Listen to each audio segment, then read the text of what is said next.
What you're about to hear isn't the sanitized version found in after-action summaries or recruitment documentaries. According to declassified military reports and first-hand veteran testimony, U.S. forest snipers operating in Southeast Asia did not enter a battlefield with two sides. They entered a system. A living, breathing hierarchy where humans ranked far lower than doctrine ever admitted. Military records show that in the dense rainforests of Southeast Asia, visibility routinely collapsed to less than 10 meters. Sunlight barely penetrated the canopy. Sound bent, echoed, or vanished entirely. The terrain itself erased certainty. In that environment, American snipers were trained to disappear, to become still, silent, patient. But they were not the only hunters who mastered those rules. Pay close attention to this detail, because it shaped everything that followed. The jungle was not empty space between objectives. It was occupied territory claimed long before the first patrol ever arrived. Every step, every pause, every breath placed a sniper inside an ecosystem governed by predators that required no supply lines, no radio contact, no extraction plans. This is the side of war few are willing to discuss. Snipers trained for weeks to control their heart rate, to slow their breathing until minutes passed between movements. Yet the jungle demanded a different kind of discipline, one that no firing range could teach. Venomous snakes lay coiled beneath leaf litter so perfectly camouflaged that even seasoned trackers missed them. Crocodiles ruled rivers that looked calm from the bank but exploded into violence without warning. Large cats and territorial predators moved without sound, observing patiently, waiting for weakness. And unlike human enemies, these threats did not bluff. They did not retreat. They did not negotiate. Official after-action reports repeatedly note unexplained delays, sudden rerouting, and aborted missions attributed vaguely to environmental hazards. Veteran testimonies fill in what those phrases conceal. Hours-long stalks halted because a viper settled inches from a rifle barrel. Extraction routes altered after scouts spotted slide marks along muddy banks, signs something massive had passed through recently. Snipers forced to remain motionless while something unseen circled just beyond the edge of vision. Silent. Sudden. Fatal if handled wrong. Psychologically, this environment rewired how snipers thought. Training taught them to watch for human movement, unnatural shapes, broken patterns. But the jungle's apex predators were masters of natural order. They blended perfectly. They belonged. The sniper, no matter how skilled, was the anomaly. What made this worse was the impossible choice these encounters often demanded. Maintain concealment and risk death. Or break discipline, reveal position, and survive while potentially compromising the entire mission. Many chose survival. Some paid for it later. Others carried the memory longer than any combat engagement. By the time operations ended, one truth was undeniable: marksmanship alone was never enough. Survival depended on reading the invisible hierarchy of the jungle, understanding who hunted, who waited, and who ruled the silence. And as you'll see next, the most feared predators were not always the largest. Some were no thicker than a wrist. Some delivered death in seconds. Others left no physical wound at all, only trauma that followed men home. Military training conditioned snipers to fear noise. A snapped branch. A cough. The metallic click of a safety moved too early. But in the jungles of Southeast Asia, the most dangerous predators announced nothing at all. No growl. No warning. No second chance. Declassified field notes describe an enemy so small it often went unnoticed until movement became impossible. Venomous snakes, masters of stillness, thrived in the same terrain snipers depended on for concealment. Leaf litter, rotting logs, shallow roots. The very ground chosen for firing positions was often already occupied. Veterans described the pattern with unsettling consistency. A sniper settles into position after hours of crawling. Breathing slows. Muscles lock. The rifle becomes an extension of the body. And then, something shifts. Not in front. Not behind. Beneath. Pay close attention here. Because unlike a human threat, a snake didn't respond to intent. It responded to heat. Vibration. Proximity. Reports tell of vipers coiled inches from exposed hands. Of pit vipers draped along branches at eye level, invisible until the tongue flicked. One Marine sniper recalled realizing a snake was resting across his boot only after feeling pressure, not a bite, just weight. He didn't move for over 3 hours. By the time relief arrived, his leg was numb, useless, but intact. Silent. Sudden. Unforgiving. Medical evacuation protocols were clear: snakebite meant immediate extraction. But extraction meant helicopters. Rotor wash. Noise. Compromised sectors. Entire operations aborted because one man brushed against something the jungle placed there first. The psychological damage lingered longer than any venom. Snipers began scanning the ground more than the horizon. Every crawl became slower. Every halt carried doubt. The fear wasn't dramatic, it was constant. A low, grinding awareness that death could be delivered without malice or intent, simply by existing too close. Some bites never happened and still left scars. Men spoke of phantom sensations months later. Of feeling something coil around their ankle while standing in grocery store aisles. Of waking up convinced something was under the bed.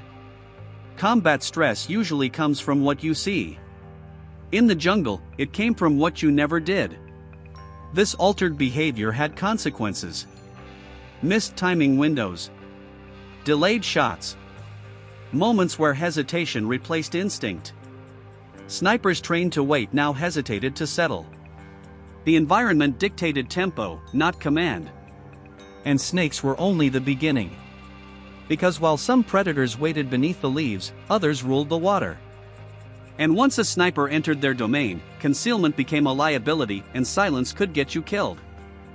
In Southeast Asia, rivers were never just lines on a map. They were living systems, slow, heavy, and deceptive. For U.S. forest snipers, these waterways represented one of the most psychologically destabilizing environments of the entire deployment. On paper, rivers were logistical assets. Natural corridors for movement. Navigation aids in a terrain where landmarks vanished overnight. In reality, they were thresholds. Once crossed, control slipped away from doctrine and entered something far older. According to operational briefings, river crossings were classified as high-risk transitional phases. That language sounds clinical. Veterans describe it differently. They describe the moment the jungle stopped feeling hostile and started feeling predatory. Water changed everything. Movement became clumsy. Noise discipline deteriorated as boots met mud and submerged roots. Equipment dragged. Every step created ripples that carried farther than any footstep on land. And beneath the surface, visibility vanished entirely. Brown. Opaque. Alive. Pay close attention to this reality. A sniper entering a river surrendered his greatest advantage: awareness. Crocodilians dominated these environments not because they were aggressive, but because they were patient beyond human comprehension. They did not stalk in the way soldiers understood stalking. They occupied. They waited. Sometimes for hours. Sometimes for days. Veterans recalled stretches of river where birds refused to land. Where insects stayed away from the banks. Experienced men learned to read these absences as warnings. Silence over water was never neutral. It was curated. One Marine sniper described preparing for a dusk crossing after nearly 18 hours in the field. Fatigue had dulled his senses. Muscles ached from maintaining low-profile movement all day. As he scanned the opposite bank, something felt wrong, not seen, not heard, but sensed. The water was too calm. Minutes later, he noticed it. Two faint ridges in the mud leading into the river. Parallel. Smooth. Recently made. Slide marks. The team froze. This is where doctrine collided with instinct. Command timelines demanded movement. Delay risked compromise.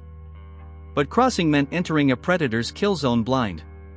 Crocodilians did not attack randomly. They targeted separation. A trailing man. A pause. A stumble. And once in the water, there was no defensive posture. Rifles were held above the surface. Eyes scanned uselessly.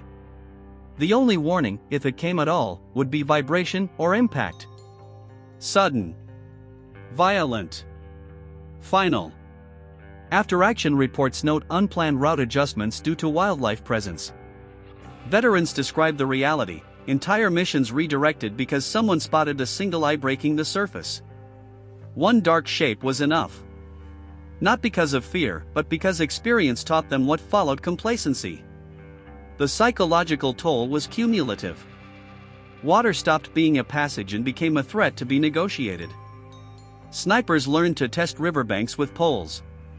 To throw debris and watch for movement. To wait, not minutes, but hours, studying currents, shadows, reflections. Some crossings happened anyway. Men recall the sound of splashing behind them that never repeated. The sensation of something large moving just out of sight. The unbearable effort of not reacting, because thrashing meant vulnerability. The mind screamed to move faster. Training demanded slow, deliberate motion. The most haunting detail repeated in testimony is this. Not the attack, but the restraint. The knowledge that something could strike at any second, and chose not to. That realization lingered long after the crossing ended. Long after boots dried. Long after rifles were cleaned. Water rewired behavior. Hesitation increased. Trust in terrain eroded. Confidence became conditional. Every future crossing carried the memory of what waited beneath the surface, unseen and unchallenged. And if rivers tested the body's limits, what waited deeper inland tested something else entirely: the mind's ability to remain silent while being hunted by something that did not need to rush. Because the jungle's largest predators did not rely on venom. They relied on fear. By the time U.S. Forest snipers moved beyond the rivers and deeper into inland jungle, most believed they had already encountered the worst the environment could offer. Venom beneath their boots. Teeth beneath the water. Invisible threats that punished carelessness. They were wrong. Because farther inland, where the canopy thickened and the forest floor darkened into perpetual twilight, the jungle introduced predators that did not rely on chance contact. These hunters observed. They followed. And most disturbingly, they assessed.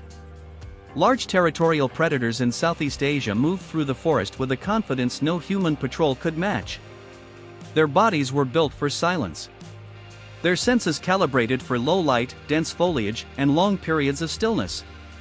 Where snipers trained to control movement, these animals had evolved to eliminate it entirely. Veterans rarely named what they encountered directly. Not out of superstition, but because certainty was rare. What they described instead were patterns. Disturbances that didn't fit wind or weather. A sense of pressure at the edge of awareness. The unmistakable feeling of being tracked. Pay close attention here, because this is where the psychological burden intensified. A sniper could accept risk from an unseen snake or a submerged predator. Those dangers were static. Localized. But being followed changed everything. It meant movement decisions were no longer internal. They were reactive. Men reported hearing soft, rhythmic pacing parallel to their route. Always distant. Always just out of sight. Attempts to visually confirm failed. The jungle swallowed shapes whole. Binoculars were useless at that range. Thermal optics were unreliable in the dense heat signatures of foliage. What made these encounters so destabilizing was restraint.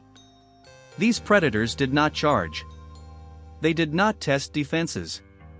They simply remained present. Silent. Patient. Unhurried. One Army sniper described halting midstalk after sensing repeated disturbances behind him: branches bending without snapping, leaves compressing without scatter. He froze for over an hour. Whatever was there froze too. When he moved again, it moved. Not closer. Not farther. Matching pace. This created an impossible choice. stop, and remain exposed longer than planned. Move, and reveal rhythm and direction. Breaking concealment was an option, but a costly one. Firing into the jungle without a confirmed target violated every rule. Yet doing nothing meant surrendering psychological control.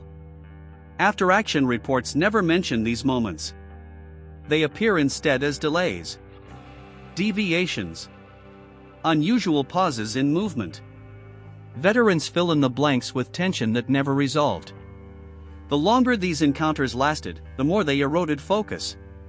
Snipers trained to maintain tunnel vision on objectives found their awareness splitting, half scanning for human threats, half consumed by the sense of being hunted. Heart rates rose. Breathing patterns changed. Small mistakes crept in. And the jungle noticed. In some cases, these predators eventually disengaged.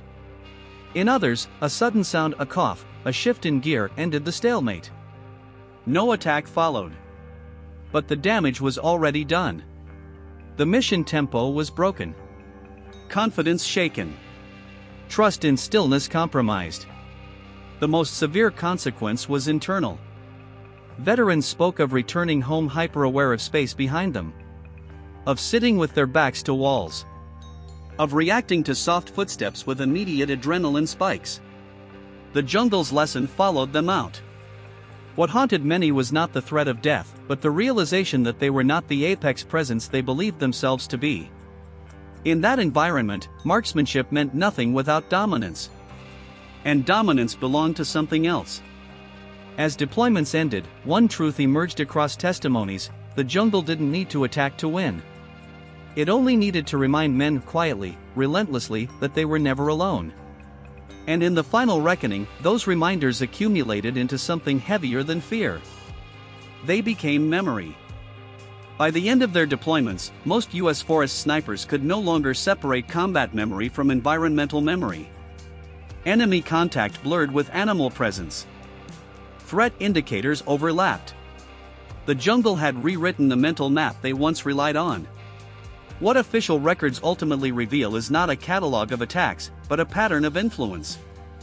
Nature did not need to kill often to shape outcomes. It only needed to exist, consistently, indifferently, and beyond control. According to post-mission psychological assessments, prolonged operations in dense Southeast Asian jungle environments produced elevated stress markers even in the absence of sustained enemy contact. Veterans struggled to articulate why. The danger, after all, was rarely dramatic, rarely visible, rarely acknowledged. That was the problem. Pay close attention to this final truth. Human enemies followed rules. They left signs.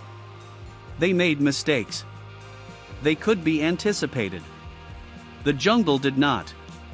Snipers learned that survival depended on humility as much as skill. On recognizing that the environment set the terms, not the mission brief. Every stalk became a negotiation. Every firing position a compromise. Every moment of stillness carried risk. Some missions succeeded tactically and still left scars. Men returned having never fired a shot, yet unable to sleep without light. Others completed objectives but carried the memory of something breathing just beyond sight. Of eyes in the dark. Of water that felt occupied. These experiences compounded. Not explosively, but quietly. Like pressure building behind a sealed door. Back home, the effects surfaced in fragments. Hypervigilance in crowded spaces. A reflexive scan of the ground before sitting. The inability to relax in silence, because silence once meant something was waiting. The most haunting detail repeated across testimonies is this: they missed the certainty of combat. Because in combat, at least you knew who was trying to kill you. The jungle offered no such clarity. It demanded respect without explanation. It punished arrogance without warning.